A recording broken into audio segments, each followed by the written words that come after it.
Hey, I just want to show you my new stand I designed and printed. These are some Christmas tree legs that someone had made for replacement Christmas tree legs. I modified the design to include this piece, and I included a little key there.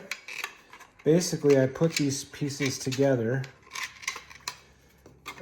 using that key. If I did it right, they'll fit. Then this is a collar. This is a 38 millimeter one. I have a 54 millimeter one as well that I've made. But that now, and I twist that, now that locks in the legs. And I now have a stand, a rocket stand that a 38 millimeter motor can fit on. Printing a 54 millimeter version that will just replace this 38 millimeter, and it'll work for both 38s and 54s.